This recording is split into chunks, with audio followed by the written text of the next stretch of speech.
Návšteva amerického prezidenta v Izraeli a výbuch nemocnice v Gaze zatriasli trhmi. Cena zlata je na mesačnom maxime, hore išli aj ceny ropy. Obavy z možnej eskalácie konfliktu na Blízkom východe majú vplyv aj na naše úspory a rodinné rozpočty. Na izraelsko-palestínsky konflikt sa pozrieme s burzovým analytikom Jurajom Krúpom z AE Investments. Dobrý deň. Zdravím vás, dobrý deň. Dobrý deň.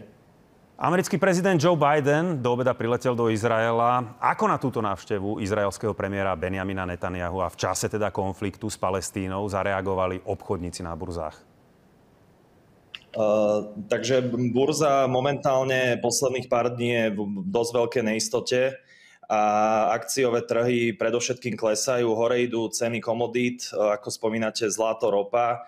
A myslím si, že pán Biden došiel upokojiť konflikt. Pred chvíľočkou mal vyhlásenie, kde hovoril, že USA podporí vo veľkej miere Izrael, prisľúbil 100 miliónový balík investícií humanitárnej pomoci a takisto povedal, že do kongresu by mal predstaviť ďalšie investície, ďalšiu pomoc pre Izrael, čo si myslím, že trochu upokojí trhy, ale uvidíme, ako sa táto situácia bude vyvíjať najbližšie dni, keďže ten konflikt by mohol prerásť aj do nejakého väčšieho konfliktu na Blízkom východe, tak dúfajme, že tento message od prezidenta Bidena bude dostačujúci.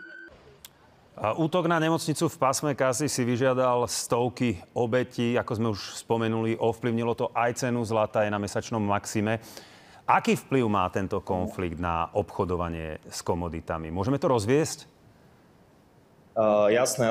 Viete čo, momentálne asi posledných pár týždňov tie ceny aj ropy, aj zlata akože stúpajú a oproti tomu za ceny akcií klesajú. To je taká bežné správanie na trhoch, keď je nejaká neistota. A ja si myslím, že tieto ceny budú dlhšiu dobu na týchto úrovniach, možno aj vyšších.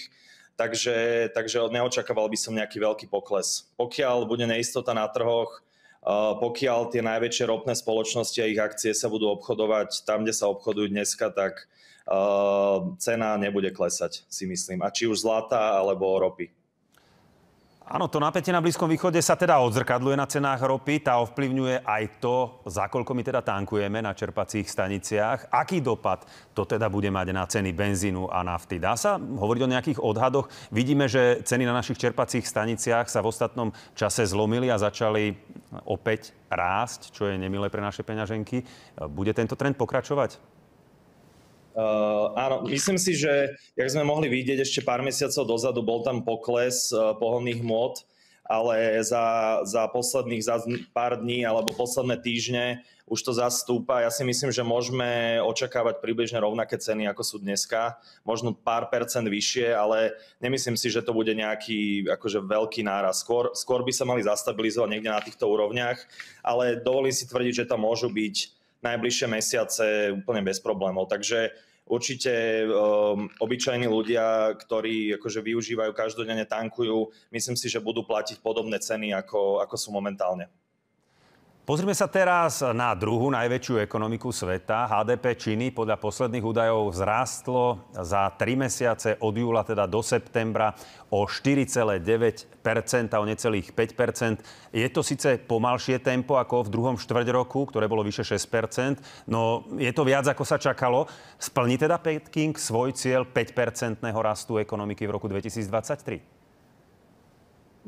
Myslím si, že momentálne nikto nevie, že či to splnia alebo nesplnia, ale čo je jasné je, že Peking posledných pár mesiacov začal stimulovať či už kapitálový trh v Číne alebo celkovo aj real estateové firmy a real estateové projekty, keďže Čína bojuje s tým, aby zás veľké americké fondy a veľkí investori znova boli viac ochotní investovať na tej burze aj predsa len v Číne, napríklad i do Alibaby, do Tencentu, do najväčších firiem čínskych, ktoré posledné roky klesajú alebo ich akcie klesajú. Takže ja si myslím, že Čína je dostatočne motivovaná na to, aby sa snažila tú ekonomiku znova nakopnúť a vidíme to aj teraz, skoro 5% nárast za tretí kvartál, čo je pomerne dobré. Je to viac menej s očakávaniami alebo s tým, čo oni chcú, takže nechajme sa prekvapiť, aký bude štvrtý kvartál a možno vianočná sezóna v Číne. Takže, ale ja si myslím, že sú schopní to dodržať. Tretinu ekonomiky v Číne ale tvorí trh s nehnuteľnosťami a ten je v obrovských problémoch. Vieme opísať možno túto situáciu? Aké rozmery v krajine dosiahli problémy developerov? V Číne je dlhodobý problém taký, že, alebo celkovo na svete, že dlhé obdobie sme mali úrokové sadzby blízko 0% a to prirodzene stimuluje investície, či už do real estate, investície do akcií a investície všeho druhu. To znamená, že v Číne dlhé roky firmy bez nejakých limitov stávali či už byty alebo office priestory a proste ich postavili viac, ako je reálny dopyt a teraz ako úrokové sadzby prudko vyrástli, tak majú problém či už s prefinancovaním alebo splácaním tých dlhov, ktoré si zobrali predtým. To znamená, veľa firiem krachuje a veľa firiem má problém, bude mať problém, ale myslím si, že v Európe tá situácia je trochu iná, keďže tu developeri sú rozvážnejší v investíciách a vidíme to aj na našom trhu, že tie ceny nehnuteľnosti pomerne držia. I keď sa spýtate hociakého väčšieho developera alebo firmy, ktorá stáva byty, kancelárie na území Slovenska, tak vám povie, že momentálne sa veľmi zle predávajú či už aj byty alebo aj iné priestory, keďže ten investor skôr čaká a uvidí sa, že ako tie úrokové sadzby dopadnú na celú ekonomiku. Ale taký nejaký vysoký prepad alebo krachy spoločnosti v Európe by som neočakával ako v Číne. Čiže keby ste to mali nejakým spôsobom túto tému uzavrieť, tak nejaký prípadný realitný kolaps z Ázie sa do Európy, respektíve do sveta, na Slovensko nemôže preniesť? Nie, to si nemyslím. Myslím si, že Európa aj Amerika bude pomerne stabilná, keďže tu tá bublina není taká veľká, ako bola v Číne. Pozrime sa na záver na najväčší obchod v histórii gamingu. Spoločnosť Microsoft kúpila štúdio Activision Blizzard.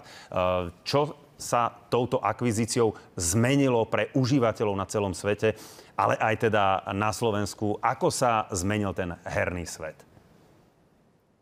Tak my sme radi, že naša portfóliová investícia do akcií Activision Blizzard bola úspešná a tí, ktorí sledujú tento online gaming sektor už dlhé roky, vidia, že posledné obdobie prebieha masívna konsolidácia, to znamená, že väčší hráči ako Microsoft alebo čínsky Tencent kupujú menších developerov, menšie štúdia, ktoré majú vynikajúci talent, majú vynikajúci obsah.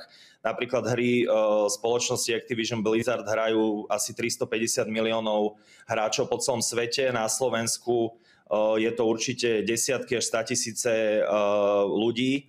A čím sa zmení tento trh? Myslím si, že sa zmení, že veľa týchto najlepších hier bude dostupnejšie za nižšie ceny, keďže Microsoft, aby presvedčil regulátorov po celom svete, urobil deal na distribúciu cloudových hier alebo cloudové streamovanie s Ubisoftom a podpísal aj ďalšie deally so Sony, Nvidiou a ďalšími providermi alebo distribútormi týchto hier, aby zamedzili regulátori nejakému monopolnému postaveniu. To znamená, že pre zákazníkov si myslím, že budete môcť hrať ďalej populárne hry ako napríklad Call of Duty alebo World of Warcraft alebo Candy Crush, veľmi populárna hra. Budete to môcť hrať či už na telefóne, na iPade, na konzole, na počítači a za oveľa lepšie ceny, ako to bolo doteraz prostredníctvom nejakých predplatiteľských platform. Takže myslím si, že to je pozitívne, hlavne pre spotrebiteľa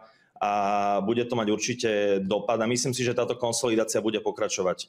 Niektoré menšie štúdia, napríklad ako Ubisoft alebo poľské štúdio CD Projekt, myslím si, že môžu byť v najbližšej dobe takisto kúpení. Takže keby ste to mali uzavrieť, pretože tento obchod bol sledovaný hlavne kvôli možnému dominantnému postaveniu Microsoftu, tak k zneužitiu tejto pozície vo svete hier a herných konzol nedôjde. Myslím si, že nie, lebo Microsoft, aby dostal vôbec to povolenie od regulátorov, či už v Amerike, alebo v Európe, alebo v Číne, oni sa zaviazali, že budú tie hry naďalej distribuovať s rovnakým obsahom, za rovnakých podmienok na všetkých týchto platformách, ktoré som spomínal. A tým pádom ani nebudú môcť tú cenu nejak rapidne zdvíhať alebo ponúkať to iba hráčom pre Xbox alebo pre ich platformy. Takže myslím si, že je to super. Myslím si, že zákazník bude mať viac možností hrať tieto hry za menšie náklady. Ďakujem veľmi pekne za rozhovor. To bol analytik Juraj Krúpa z AE Investments. Ďakujem veľmi pekne a pekný deň prajem.